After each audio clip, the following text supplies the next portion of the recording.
Friends, welcome back. तो friends, अभी का वीडियो है क्लोजिंग सेरेमनी में बजरंग पूनिया ने थामा तिरंगा, भारत ने रचा इतिहास।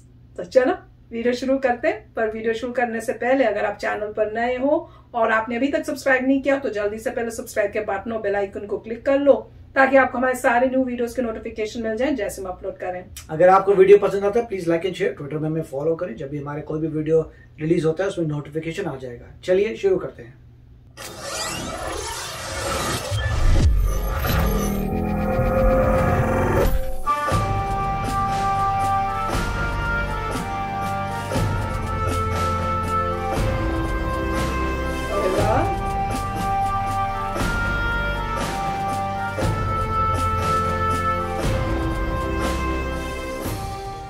नमस्कार, मैं हूँ आपके साथ कविता राणा।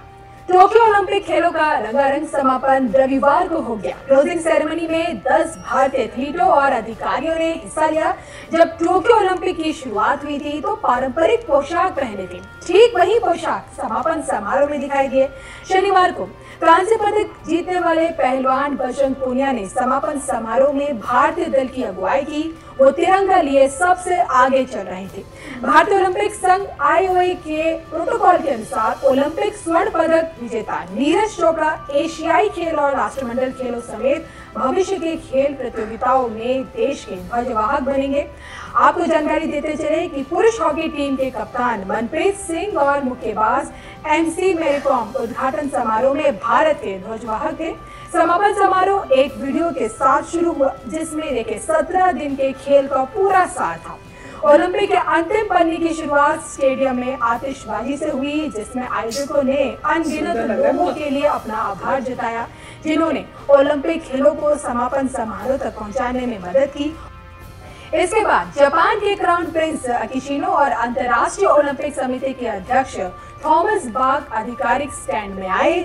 तो शुरुआती वीडियो में फोकस रिकॉर्ड और स्कोर पर बिल्कुल नहीं था, उन सभी खिलाड़ियों के साहसिक प्रयासों पर था जिन्होंने रोज कोविड-19 जांच करवाते हुए कड़े बायो बबल में हिस्सा लिया। समारोह का मुख्य संदेश था कि वही खेल एक उज्जवल भविष्य के दरवाजे खोलेगा।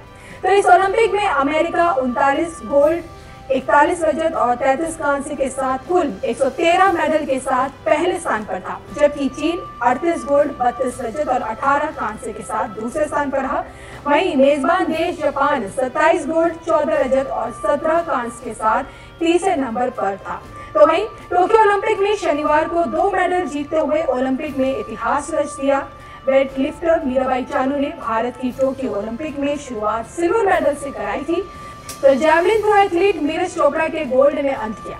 वो भारतीय एथलेटिक इतिहास में पहला मेडल जीतने वाले खिलाड़ी बने हैं। ये भारत का टोक्यो में 7वां मेडल भी रहा और इसके साथ ही भारत ने अपने लंदन ओलंपिक 2012 के बेस्ट प्रदर्शन 6 मेडल को पीछे छोड़ दिया है और 1 गोल्ड, 2 रजत और 4 कांस्य पदक के साथ 48वें स्थान पर वो रहा। Very nice.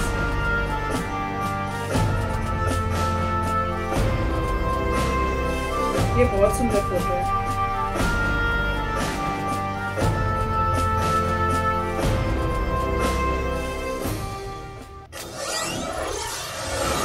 तो फ्रेंड्स, अच्छा वीडियो था और जो फोटोज दिखाई ना वो खासकर जब वो उन्होंने फायर वर्क की है तो वो बहुत ही सुंदर मुझे लग रही थी फोटो।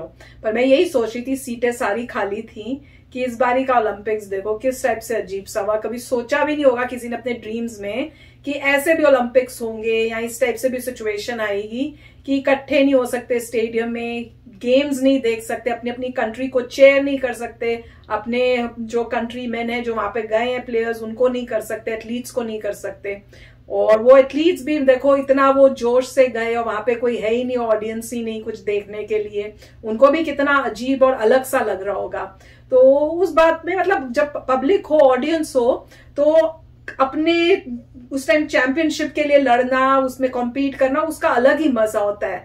वो सब उन्होंने नहीं देखा इस बारी।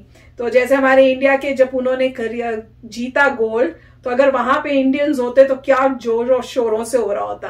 पर होप यही है कि अब नेक्स्ट शो होगा तब तक ये सब ठीक हो जाए और फिर वो प्रॉपर पूरा होए। पर मैं ये सोच रही थी कि क्योंकि ऑडियंस ही नहीं और टोक्यो ने बहुत पैसा खर्च किया होगा, तो ये उसको सस्टेन कैसे करें, क्योंकि जनरली होता है कि जब आप ओलंपिक्स करते हो तो दुनिया भर से लोग आते हैं, टिकट खरीदते हैं, आपको बहुत पैसा मिलता है, फिर रहने का, करने का, खाने का, तो इनको तो मेरे ख्याल से फिर फायदा तो कुछ नहीं होगा, तो सारा इनका बस नुकसान ही हुआ होगा। पता नहीं इन्होंने कैसे सस्टेन किया, कि मैं भी ये इतने रिच हैं कि उनको इतना पिंच नहीं किया। पर अगर किसी और कंट्री में हो रहा होता जिनके लिए टूरिज्म बहुत इंपॉर्टेंट है, तो उनके लिए तो इतना खर्चा करना इम्पॉसिबल होगा। पर जैसे ये कह रहे थे कि पूरा रोज उनको टेस्ट कराना पड़ता था कोविड का, और अपने पूरे वो स्ट्रिक्ट बायो बबल जैसे वो कुछ कह रहे हैं उस टाइप में रहना पड़ा। तो मेरे ख्याल से इन्होंने स्टेप्स तो बहुत अच्छे लिए हैं। एंड अच्छी बात है कि यहाँ पे हो रहा था, क्योंकि आई थिंक टोक्यो में जो है काफी ये मतलब स्ट्रिक्ट करेंगे, तो वो देख के अच्छा लगा। पर जो भी है, हमारा को तो बहुत खुशी हुई कि शुरू में जब स्टार्टिंग हुई इंडिया ने सिल्वर जीता, एंडिंग में इंडिया ने गोल्ड जीता, तो हमारी शुरुआत भी बड़ी अच्छी हुई थी, एंडिंग भी बहुत अच्छी, और बहुत प्राउड फील हो रहा था देख के कि वो इंडियन फ्लैग जो है लेके चल रहे हैं। तो दिस वाज अमेजिंग, राइट। और काफी अच्छी बात है, मिस्टर मोदी ने भी कॉन्ग्रेचुलेट किया था जापान को कि उन्होंने होल्ड किया। ऑफ कोर्स उनका थोड़ा मतलब इतना इकोनॉमिकली फायदा नहीं हुआ होगा, मगर उन्होंने डेफिनेटली डिजिटल राइट तो बेची है कि जब भी आप टेलीकास्ट करते हैं तो आपको पैसा मिलता है, जब व्यूअरशिप होती है। पर वो तो पहले भी मिलना था, कहीं और भी क्या होता तो उनको डिजिटल भी मिलता, वो ऑडियंस तो बस यही था कि डिजिटल तो आपको पहले भी मिलना था, सिर्फ ये है कि भी थोड़ा सा इंक्रीज हो गया, क्योंकि कोई भी नहीं देख सकता तो ज्यादा लोग देखेंगे, तो हो सकता है इन्होंने प्राइस इंक्रीज कर वो थोड़ी बात नहीं, ज्यादा नहीं मेरे ख्याल से किया, मगर ये था डेफिनेटली उनको थोड़ा तो लॉस हुआ, क्योंकि कोई टूरिस्ट नहीं आ सके, टिकटें नहीं बिकी, तो उससे फर्क पड़ता है। मगर फिर भी उनको ऑनर देखिए कि उन्होंने होल्ड किया और सारा कार्य किया, काफी अच्छा था। और इसमें इंडिया ने बहुत अच्छा परफॉर्म किया, बहुत ग्रेट है। मेरे को तो सिर्फ यही है कि आई होप कि इंडिया जो है अब इससे कम ना जाए, क्योंकि सभी लोगों का अब यही होप होगा कि भाई अब हम 7 से कम तो नहीं जा सकते, अब 7 तो हमारा मिनिमम बन जाएगा, और ऐसा ही होना चाहिए। अब यही होना चाहिए, देखिए 7 हमने लिया था, अब वो हमारा मिनिमम है, आप 7 से कम नहीं जा सकते, 7 से आगे जाएंगे और आपको जाना चाहिए, क्योंकि अगर हमने ऊपर तक पहुंचना है तो 7 से जाना चाहिए। और अब इसमें अच्छी बात यही है क्योंकि काफी विक्ट्रीज आई हैं, तो मेरे ख्याल से फंडिंग भी बढ़ेगी, रिसोर्सेज बढ़ेंगे, गवर्नमेंट भी ज्यादा पैसा लगाएगी, और जैसे दिख रहा है अभी जितने भी लोग जीते हैं उनके ऊपर काफी पैसा उनको दिया जा रहा है, वो लोगों को एग्जाम्पल सेट करने के लिए कि अगर आप ओलंपिक्स में जीतते हैं तो आपको कभी भी गरीबी को नहीं देखना पड़ेगा।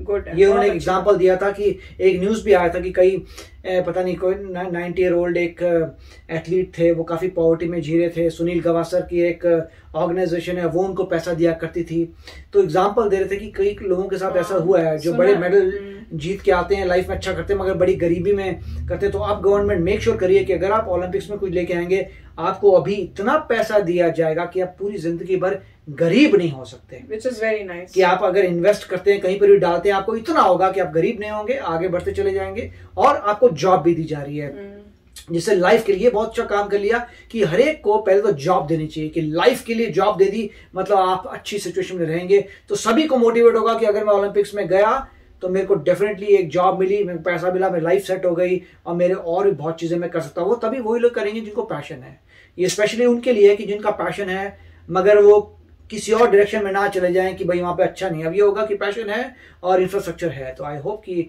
इंडिया जो है और मेडल लेके आए और आगे बढ़ता चले जाए। तो वेरी नाइस वीडियो। यस, और हमने वो न्यूज भी तो सुनी थी ना, एक न्यूज में बता भी तो रहे थे कि चाइना क्योंकि यूएसए को कम्पीट जीता से आगे जाना चाहता था, उन्होंने उतना ही इस बारी फंड किया था ओलंपिक्स ट्रेनिंग के लिए जितना यूएसए करता है खर्चा, और क्योंकि अब और वो जीते नहीं तो वो इसीलिए और गुस्से हो रहे थे कि भैया जब हमने तुमको वो दिया जितना यूएसए करता है वो, तो हमें भी उस लेवल तक पहुंचना पड़ेगा, तभी हम जाके उस फर्स्ट 3 पोजीशंस में हो सकते हैं।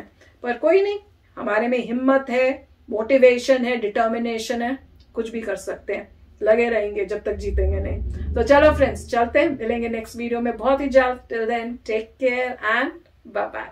तो अगर आप मेरे इस चैनल पे नए हो तो जल्दी से सब्सक्राइब के बटन को हिट करो और बेल आइकन को क्लिक करो, ताकि आपको मेरा जब नया वीडियो मैं लगाऊं आपको उसके बारे में जल्दी से पता चल जाए।